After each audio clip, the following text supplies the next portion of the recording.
morning to you. Back on this Thursday. Hope you're doing well. Fayetteville is 38 degrees out there, and just talking to our guest this morning is Mr. Tony Stewart, former Commissioner, District 2 for the Board of Commissioners, and she's running for at-large, in an at-large seat. And so good morning to you, Commissioner. Good morning. Good morning. Thank you for having me. Excellent. And also our most able producer, the Reverend Carl Brinkley Jr. Applause, please. And so, look, I was telling them about the weather coming up, and just a little what's on the app, and the weather people have been talking about. I mean, the meteorologists have been talking about it as well. So, you know, there was a low of 33, and it's 38 now, which is, you know, you got to put on a whole heap of stuff, you know, to be out in that kind of, at least I don't. I put it like that, you know. And then tomorrow, 32, which is freezing, that's the low. But on Sunday, the low is 18. Monday, the low is 17. And Sunday, there is supposedly going to be some precipitation along with that cold weather. Yeah, which makes it worse. So it's going to be tough. And as Commissioner Stewart stated, you know, hey, look, that also means that those individuals that are unhoused, it's going to be tough for them out there in their situation. So, I mean, that's something that she has been fighting for those individuals for a long time. You know, that's a very complex situation. Yeah. As we talk to any of the various cities, it's not a good, well, I put it like this. I don't think there's a real clear answer as to how to solve this. I have my own ideas about it, but I won't get into that. So do I, Troy. I think, you know, I'm more of the ounce of prevention versus the pound of cure mode. How do we keep people from becoming unhoused rather than, you know, because it's just a bottomless pit trying to spend enough money to keep people out the street, and some of them want to be in the street. True. And I think most of them don't want to be out there, but there are some that want to be out there, and so. And we can address the preventative things that we can do to keep them from being homeless, but we are so deep in this thing already with those who are homeless. So we got to try to tackle two major things at one time, and it's tough. Sure it is. I mean, because, you know, you guys, that was a major focus of your 4-year tenure on the Board of Commissioners, and you know, some of the folk in the city, oh, well, you know, it's not a city issue, it's a county issue. Well, Fayetteville is the county seat and the largest metropolitan area really in this part of southeastern North Carolina. So to deny responsibility for the unhoused population just because you're not that particular agency, right, that don't make sense. Not right. Me. And I know that the money flows through the county. When it comes to the county, and it flows through the city. But I remind people that, you know, they have a HUD here, public housing areas. Last time I checked, it was about like 18 of them, you know. And what these things are, they're designed for people that are indigent with low-income individuals to have somewhere to live. Right, and at the end of the day, it's a people issue. Right. Yes, it falls in the lap of the county. We are Health and Human Services Board, so yes, it falls in the seat. The majority, and I don't even know if this is true anymore, but probably so, the majority of our unhoused population is in the city.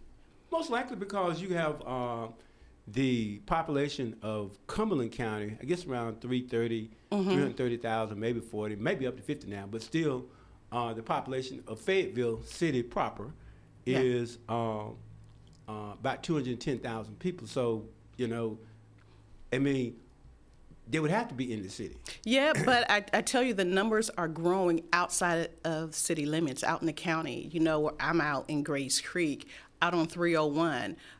There's a lot. I see some of the same people who are unsheltered, walking on North Main Street in Hope Mills. Yeah, well, now, I know that because of the nature of something else that I do, we run into unhoused homeless people in like Hope Mills and Spring Lake. Yeah. But anywhere you have one of those large Walmarts and things like that, typically there would be an encampment somewhere behind those areas.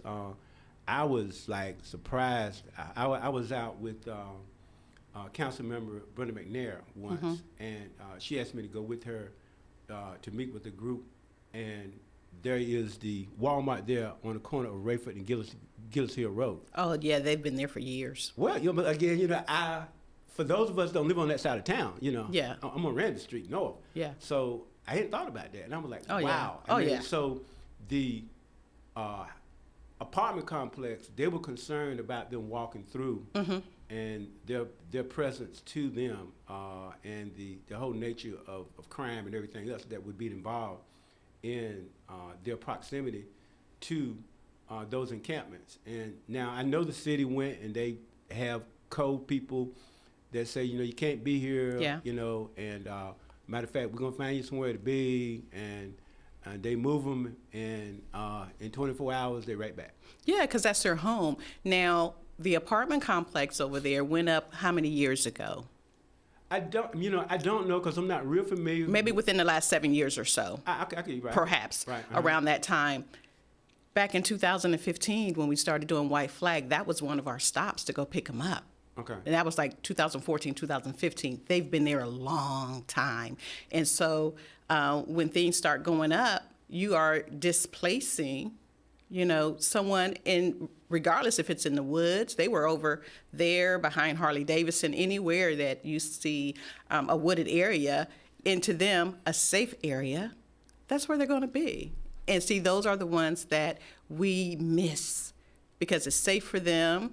And it's home for them, and we miss them. Our point in time count this past 2025 was 383 people, and that was those that they could see. So that number is definitely lower. That number is accurate. It's not accurate at all. The interesting thing is, in 2024 was 380. So 3 more people became homeless, and so there's so many people that we're missing.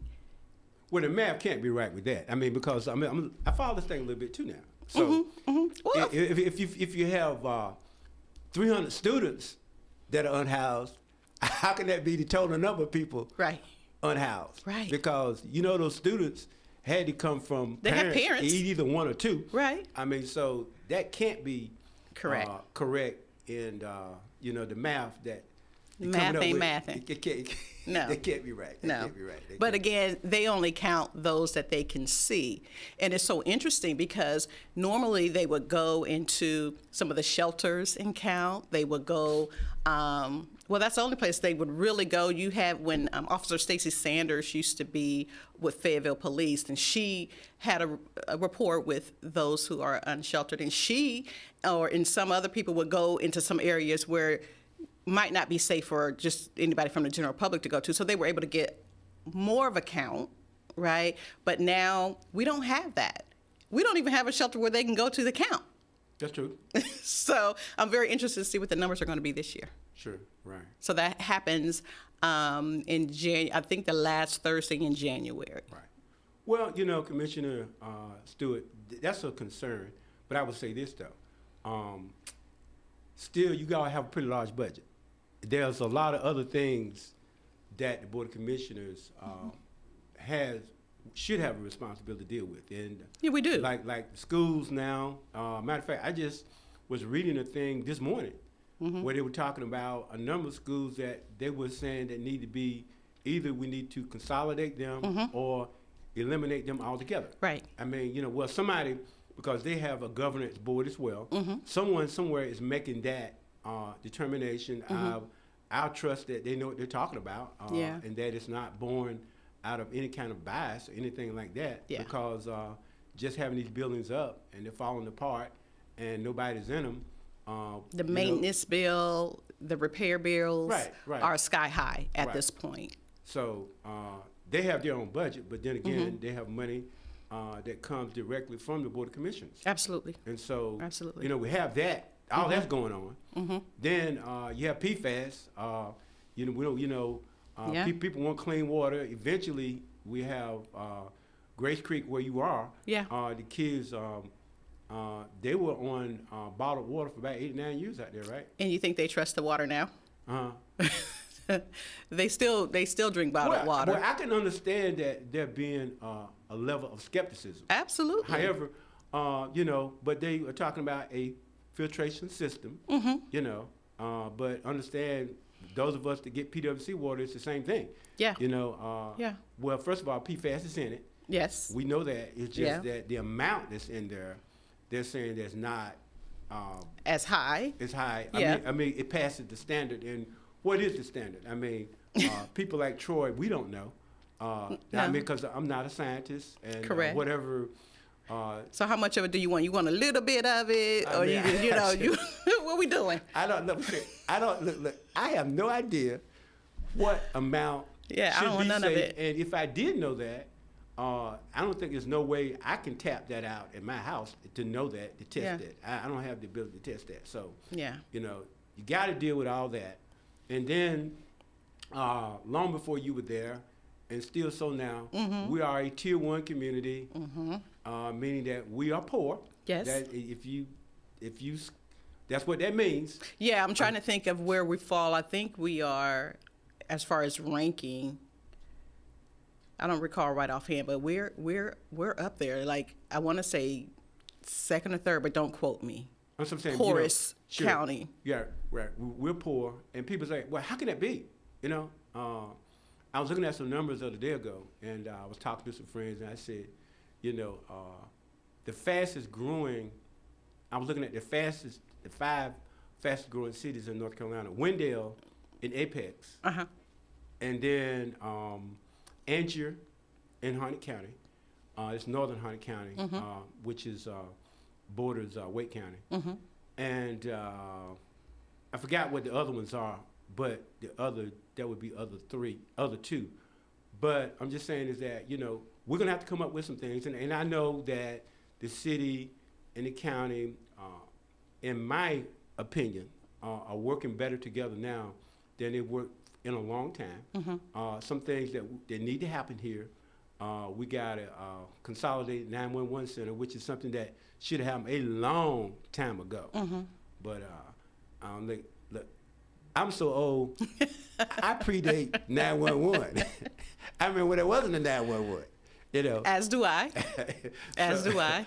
I'm saying, you know, so that's a lot that needs to happen. There's a lot that needs to happen, and there's a lot of responsibility. And I think that the board is made up of some very creative people.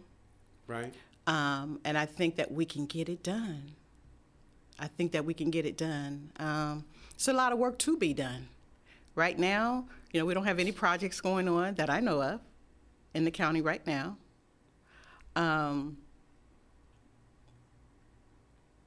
But I think that that's going to change soon. Well, I'm hopeful. I'm hopeful that not only that we don't need to be playing partisan politics at this level. I mean, look, the folk in D.C. can play that, even the ones in Rockland, because they don't have to live in the same community. Okay? That's right. That's if you're right. from Murphy and you're from Manio, you know, y'all can go duke it out on Jones Street in Raleigh. Right. But then you get in your cars and you drive separate places. But here in Cumberland County, all of us, we live in the same community. We live together, we work together, we shop That's together, and people have to understand how important local government is and how it affects their life way more than with those folks up in D.C. Right. We may like what they're doing, we may not like what they're doing, but no, it's the local government that's affecting us. Okay. So now, you were there for 4 years. What did you learn? What's the main thing that you left there with that, because we all, you know, as much as I've been involved in media for decades, and I reported on you guys, and I've talked to you guys, but I've never sat in the seat before.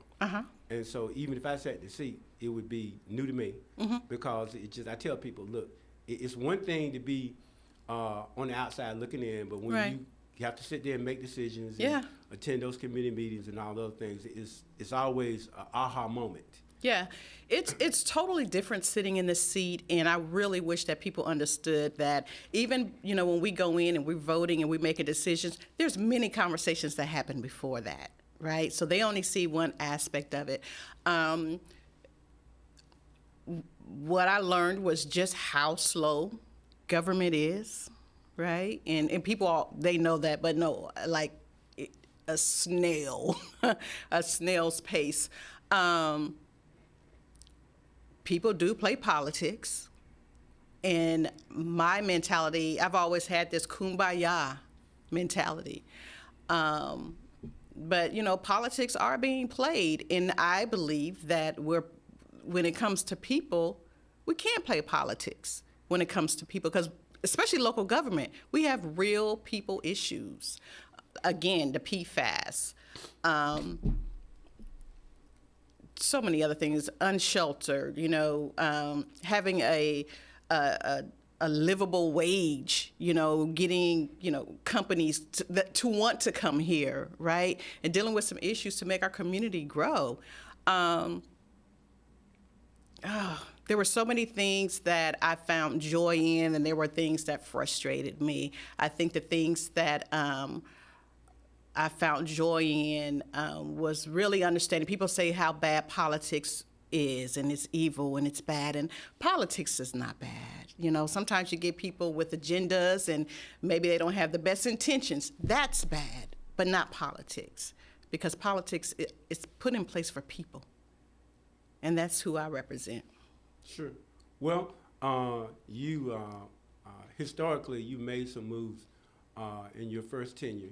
Although you were defeated in your re-election bid, but still, you was first African American to be elected in District 2. Yes, sir. Which is drawn kind of like around the county. Which though, District 2, though, because I'm in District 2 and I'm on Ramsey. District 2 runs all the way up to Methodist University and all that. So, up to Linden. Right, but I'm saying runs out to Linden. But in the city, if you live in the area of Methodist University, also if you live up here in Haymount, that's District 2 as well. Some of City Council District 6 and 7. Right. Is part of District 2. Right. Yeah. So you were in that for 4 years. Yeah. And now you're back and you're seeking a seat countywide. Yes. That's a whole new different ballgame. It is. What was interesting is that when I ran for District 2, they didn't know me out there. They didn't know me in Grace Creek. They didn't know me in Linden, Falcon, Godwin. They didn't know me out there. They had no clue who I was. They knew me in Fayetteville from the homeless shelter and, doing things like that in Fayetteville, because that's where I lived at. And then I moved out to District 2. I was like, whoa, wait a minute. But I did it, and I was successful. I was the top vote getter. Only the grace of God, because it was during COVID. We couldn't go knock on doors. There was so much that we couldn't do. So it was truly the grace of God that I was able to do that. I was not successful in this last election. One of the reporters said, you just didn't give it. You didn't go like you normally go. You didn't do like you normally do. And I said, I gave all I had. But that was only 2%. I had lost my mom, and I just didn't have it in me. And then recently lost my sister. And so, might not have been a good thing, for me to be in office during that time. So, but now, I understand that my calling did not pass away with my mother and my sister. And so that means get up, because people are still out there, and they still need a representative. Sure. And that's who I've always represented. Cool. Well, look, we're going to go to a break and come back. We have, in front of the microphones, we have former County Commissioner Tony Stewart, District 2. She is filed to run at large. And, it's some, I won't call their names, but you got some heavy hitters in there, Sister Tony. Yeah. So we'll be back for more following this. Go to a break. We'll be right back.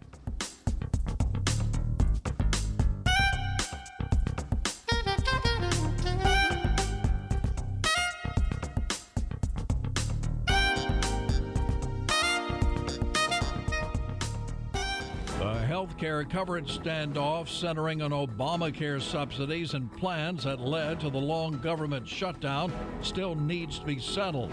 Senator Tom Tillis of North Carolina thinks the deadline is the end of this year. Democratic Congressional Campaign Committee says North Carolina's 3rd District could be facing major change in next year's midterm elections.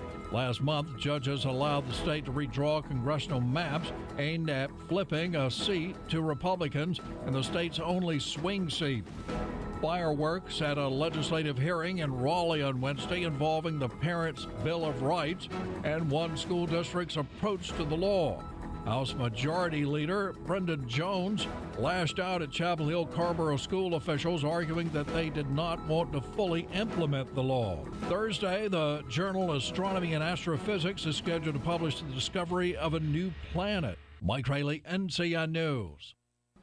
I'm Peter Killeen, WIDU Radio News. A woman arrested Wednesday in connection with a fatal hit and run that happened early Wednesday morning in Red Springs. Kenda Brooke Hunt, charged with felony death by vehicle, failure to reduce speed, and failure to report an accident. She was issued a secured bond. The incident happened at about 12:30 in the morning, the 400 block of South Main Street. A preliminary investigation indicates that 72-year-old Marjorie McNeil of Red Springs was crossing the street when she was struck by a white SUV, transported to UNC Health Southeastern in Lumberton, where she was pronounced dead. Fayetteville City Council authorizing City Manager Douglas Hewitt to move forward with an option purchase agreement for an 84-unit attainable housing project. The development, called Central Park Villas, will be located on the city's Catalyst 1 site, a 6.3-acre parcel at the southern end of the Murchison Road corridor. The project, a partnership between JBS Developers and the Fayetteville Metropolitan Housing Authority. From WIDU Radio, I'm Peter Killeen. Last night's cold front bringing in some colder air. We're definitely going to feel that today. Plenty of sunshine. It will be breezy. Our high temperature in the mid to upper 40s. Tonight it's mostly cloudy. The low in the mid 20s to about 30. We actually have a warm front that comes by in the morning. With that, there could be some flurries and maybe some sprinkles in the northern counties. Otherwise, mostly cloudy skies Friday. Upper 40s to low 50s for the highs. Sunshine and milder temperatures for Saturday. I'm Mike Mays in the North Carolina News Network Weather Center. If you can no longer work because of illness or injury, you should be collecting Social Security disability insurance benefits. Call Brent Adams now for a free consultation. Don't give up just because you've been turned down. Brent Adams has helped thousands collect full disability benefits even after they've been turned down. Call now, 910-888-8888. Don't hesitate. Call 8. At Brent Adams & Associates, we make things right. In this season of love, hope, and reflection, Wiseman Mortuary at 431 Cumberland Street in Fayetteville and Wiseman Mortuary of Garland at 65 North Belgrade Avenue extend our warmest Christmas blessings to you and your family. May this holiday bring comfort, peace, and moments of togetherness that brighten the heart. Thank you for allowing us to serve you with dignity, compassion, and care throughout the year. From our family to yours, Merry Christmas, and may the new year bring renewed strength and grace. Did you know? Atlantic hurricane season runs through November. From gathering necessary supplies to planning an evacuation route, now is the time to make sure you and your family are prepared. And if a storm damages our electric system, local public power providers are ready to respond and restore power quickly and safely. As a public power customer, you benefit from having an electricity provider that restores power faster than other providers do. Visit electricities.com for storm preparation tips and resources. With Steel, batteries are included. This holiday season, give a gift that's ready to go right out of the box. For everything from cleaning up the yard to cutting up firewood, Steel tools check off the wish list and knock out the to-do list. And right now, buy select battery tool sets and get a free extra battery. Visit SteelUSA.com for holiday deals and gift ideas. Happy holidays from Steel. Offer valid for a limited time only at participating dealers while supplies last. If you pay your city or town for electricity, you live in a public power community. Public power communities provide electricity to families and businesses from a locally owned and operated system. Public power systems are not for profit and provide electricity at affordable rates with unbeaten reliability. Your local public power provider invests in your community, providing local jobs and supporting your local economy. Electricities of North Carolina is the energy behind public power. Learn more at electric. This is Greg West. For 24 years, you've known me as your representative on the Cumberland County Board of Education, working alongside parents, teachers, and taxpayers to do what's right for our kids and our community. Now, I'm running to be your at-large county commissioner.